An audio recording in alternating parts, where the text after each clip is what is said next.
गोरखपुर के अंदर अपराध का केंद्र माना जाता था, आज पर्यटन का एक बेहतरीन केंद्र बन गया है। शासन की हर योजना अब तक पहुंचती है, बिना मांगे पहुंचती है। यह है परिवर्तन। यूपी में 2027 में होने वाले विधानसभा चुनावों से पहले सूबे की सियासत में हलचल शुरू हो गई है। एक तरफ प्रदेश में जहां मुख्यमंत्री योगी आदित्यनाथ का एक्शन, फैसले और जमीन पर काम दिख रहा है, तो वहीं दूसरी तरफ विपक्ष में बैठे समाजवादी पार्टी के अखिलेश यादव वादों, पोस्टर और आंकड़ों का गेम खेल रहे हैं। लेकिन इस पर सवाल ये कि क्या अखिलेश यादव योगी के चुनावी एक्शंस का कोई तोड़ ढूंढ पाएंगे? तो आइए आपको बताते हैं कि सीएम योगी के वो 3 बड़े एक्शन जो आगामी चुनाव से पहले अखिलेश यादव के सपने पर पानी फेरते नजर आ रहे हैं। वीडियो को एंड तक जरूर देखिएगा। एक्शन नंबर 1, सूबे की कानून व्यवस्था जिसने अखिलेश के पूरे समीकरण को बिगाड़ कर रख दिया। योगी सरकार का सबसे बड़ा हथियार है सख्त कानून यानी बाबा का खौफ। पिछले कुछ सालों में यूपी में जो बदला है वह जनता रोज महसूस कर रही है। माफिया या तो जेल में है या जमीन के नीचे या फिर यूपी से भाग चुके हैं। आज अपराधी कुछ भी करने से पहले 1000 बार सोचते हैं कि योगी है। वहीं दूसरी तरफ जनता अखिलेश यादव से पूछ रही है कि सपा की पिछली सरकार में यूपी में अपराधियों का राज क्यों था। आज महिलाओं से लेकर व्यापारी तक खुलकर बोल रहे हैं कि प्रदेश में पहली बार सुरक्षित महसूस कर रहे हैं और यही योगी सरकार की जमीनी हकीकत है, जिसे अखिलेश यादव बड़े से बड़े पोस्टर से भी नकार नहीं सकते। अब बात करते हैं एक्शन नंबर 2 की, जो योगी के लिए तुरुप का इक्का साबित हुआ। अखिलेश के 40,000 के दावे जो ध्वस्त कर देगा वो है सबसे अहम मुद्दा, महिला वोट। चुनावी दाव खेलते हुए जहां अखिलेश यादव 40,000 देने की बात कर रहे हैं, वहीं योगी सरकार ने तो पूरा खेल ही बदल दिया।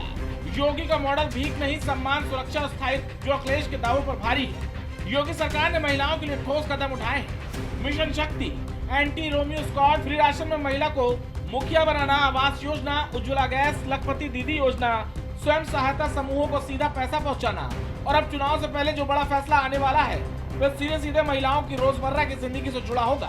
यही वजह है कि अखिलेश की 40,000 की घोषणा खोखली लग रही है और योगी का मॉडल भरोसेमंद। अखिलेश के दावे पर प्रदेश की महिलाएं पूछ रही हैं कि वो पैसा देंगे, लेकिन सुरक्षा कौन देगा?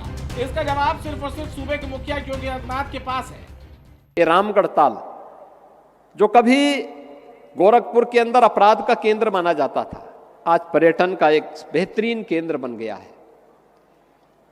अब गोरखपुर की कोई उपेक्षा नहीं करता, अब हर विकास की योजना अब तक पहुंचती है। शासन की हर योजना अब तक पहुंचती है, बिना मांगे पहुंचती है। यह है परिवर्तन और उस परिवर्तन में आप सबको सहभागी बनाने के लिए आज हम सब एक बार फिर से यहां पर आए हैं। याद रखना, हमारे जीवन की सबसे बड़ी ताकत है जो उपलब्धि आपने हासिल की है, जो उपलब्धि उत्तर प्रदेश ने हासिल की है, यह हासिल की है धैर्य से, अनुशासन से। हमारा अनुशासन, हमारा धैर्य हमारी सबसे बड़ी ताकत है। हमने धैर्य नहीं खोया। हां, अगर गोरखपुर या उत्तर प्रदेश की उपेक्षा हुई, हमने संघर्ष का रास्ता अपनाया। इंसेफ्लाइटिस के खिलाफ हम लोगों ने कभी संघर्ष का रास्ता अपनाया था। अब बात करते हैं तीसरे बड़े एक्शन की, विकास प्लस राष्ट्रवाद। योगी सरकार ने विकास को सिर्फ नारों तक सीमित नहीं रखा, बल्कि expressway, airport, medical college, defence corridor, Ayodhya, Kashi, Mathura का कायाकल्प कर दिया। सबसे अहम बात, योगी सरकार ने धर्म, आस्था और विकास को आमने सामने नहीं खड़ा किया, बल्कि दोनों के साथ साथ चलाया, जिससे योगी की राजनीति साफ साफ नजर आती है। ऐसे में सपा अध्यक्ष अखिलेश यादव की सबसे बड़ी परेशानी ये कि अगर कानून व्यवस्था पर बोलते हैं तो पिछले रिकॉर्ड सामने आ जाता है, और महिलाओं की बात करते हैं तो मिशन शक्ति सामने है, और वहीं विकास पर बोलते हैं तो एक्सप्रेसवे भी सामने तैयार है। यानी यूपी का हर सवाल का जवाब अब सिर्फ योगी के पास है। ऐसे में साफ है कि 2027 के चुनाव से पहले योगी आदित्यनाथ के 3 बड़े एक्शन अखिलेश यादव की रणनीति को पूरी तरह से फेल कर देंगे। अब यूपी का अगला चुनाव वादों का नहीं, काम बनाम दावों का है। जनता अब यह फैसला कर चुकी है कि यूपी में पोस्टर नहीं, परफॉर्मेंस चाहिए।